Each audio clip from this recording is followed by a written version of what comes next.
If you want to check out the entire show, hit the link at the bottom of the screen. It's available exclusively on odds.com. Now we move on to two marquee matchups at 9 p.m. Eastern. We start with Seton Hall Pirates, 9-5, 6-2 in the Big East. At number 3, Villanova Wildcats, 8-1, 3-0 in the Big East at Finneran Pavilion in Villanova, Pennsylvania. Let's pull up the market moves and see what we are dealing with. Villanova opening up as 9.5-point favorites. One book has moved it to 10. The rest are staying at 9.5. This total opened up at 140.5. We've seen it go to 140, and now the 139.5s are on the board. Seton Hall bounced back from an ugly 89-53 loss at Creighton by winning at DePaul 76-68. They were then supposed to play on Saturday, so they were supposed to have a week off, play this past Saturday at home to Xavier, but that was canceled due to positive cases in the Musketeer program. Seton Hall has now been off for 10 days. 6'11" senior Sandro Mamukalashvili continues to roll, averaging 18.1 points, 6.9 boards, 3.2 assists. Very smart with the ball and selfless and distributes nice. He's an excellent player. Junior Jared Roden helps offensively, 15.6 points, 7.1 boards. So we have Seton Hall being off for 10 days, and Villanova's been off since December 23rd due to COVID issues. And with the time off, they had some injuries. Caleb Daniels suffered a calf injury, January 3rd practice. Center Eric Dixon hurt his Achilles tendon. Sophomore Brian Antoine, who hasn't played this season after re-injuring his surgically repaired right shoulder, should be ready to go Tuesday. Wildcats do everything well. They average 80.1 points per game, 15.1 assists. They shoot 47.5% from the field, 37.5% from three, 75% from the foul line. 6'9" sophomore Jeremiah Robinson Earl averages 16.2 points, 7.6 boards. Colin Gillespie averages 15.3 points, 4.2 assists. He hits 44.4% from three. But they haven't played for a long time. Max, I'm very interested to hear your breakdown here. Seton Hall, Villanova. Listen, Jim, what we know about Nova is obviously they are possibly going to be missing some depth pieces. Caleb Daniels, coming over from Tulane, has fit perfectly in, and his redshirt year was definitely needed and definitely has worked out to his advantage. So definitely want to see him get back into the lineup. But I think when you look at Villanova, it's always next man up. Jay Wright, although I do make fun of his suits and his hair, he is a good recruiter. He does develop talent, and I think that we're seeing glimpses of that, especially in these 3 conference games that they played before their shutdown. I think that with Justin Moore, this is a guy that we've learned to know his name, and we've seen now for a year and a bit that he's a player. He's a guy that's confident to create his own shot. He plays well within a system. And you know what? He's a guy that can defend also, which is always good for these young players, and that's what gets him on the floor, I believe, first and foremost. I think the next guy in that same similar type mold is going to be Brandon Slater. He has the opportunity to step up. This is his chance to do it. This is a jump shot Villanova team.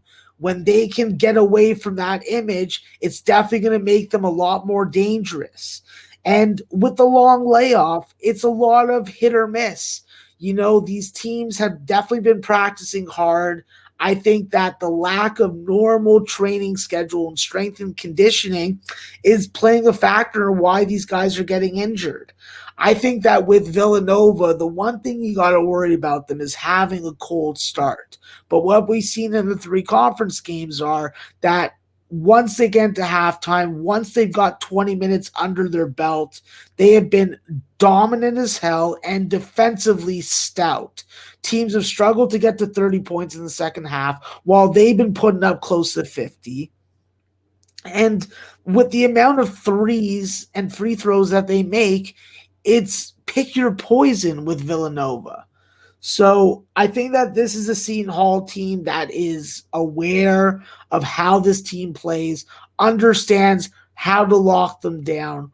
And this is an opportunity for Seton Hall really to either show that they can have a balanced game with equal offense and stout defense, or they're going to get freaking ran out of the building like they did against Creighton. The bottom line is both these teams, they do not guard the three-point line well, so there should be available opportunities to put points on the board in that sense. But with Seton Hall, this is a dog-dominant series. This is a dog-dominant team. Seton Hall's cashed a bunch of underdog tickets. They play tougher when they know that the points are against them. They just have to avoid, like I said, another performance like they did against Creighton. When this team scores 70, they can win games. We've seen them score 70 on a consistent basis in winning and losing efforts in conference. And listen, when you have all the size that you have of Obaju and Tyrese Samuel and Mamu Kilishvili, you have to use that.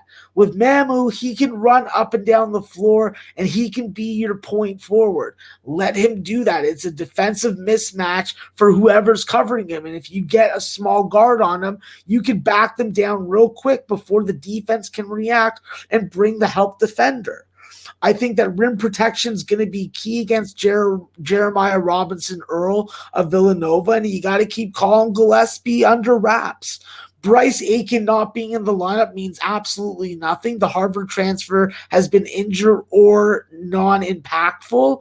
And with Takai Molson, it's the same story. I think that if you get a good game from Seton Hall, it's going to start in the backcourt with Shavar Reynolds and Jared Roden, like you mentioned, Jim. And Jared, what he's got to do is he's got to get to the foul line. And it's not just when the whistle's blown and the clock has stopped. He can hit that foul line mid-range jumper every time down the floor. Grab your offensive rebounds, get to the freaking free throw line, hit your mid-range shimmies, and let the offense flow. Seton Hall plus 9.5 or plus 10 is good by me, Jim. And I think that this game still goes over, even though we're seeing this number go down. And we've seen Seton Hall's last 3 games in the high 140s go under by multiple buckets. I still think that this game is going to be 3-point shooting heaven for both teams with the defense that both of them play. So over and the dog, please. Let's give you over and the dog. Let's just see if FanDuel can match what Circa is offering, just juice-wise, at plus 9.5 at minus 110. And no. Okay, let's lock Max in. Max is on Seton Hall plus 9.5 at minus 110, available at Circa. Now let's line shop for the over. We move to full game total and move over to Seton Hall. We have a 140 at Bet Rivers, which is minus 108 juice. We have a 140 with just minus 105 at Bet 365. I think that's going to be the best that we can get. Let's just quickly check out if Circa wants to compete here. And 140 at minus 110. Bet 365 giving us the best over here. Over 140 at minus 105, available at Bet 365. A marquee matchup at 9 p.m. Eastern in the Big East. Very exciting spot. Max taking the dog. Seton Hall Pirates plus 9.5 and the over 140.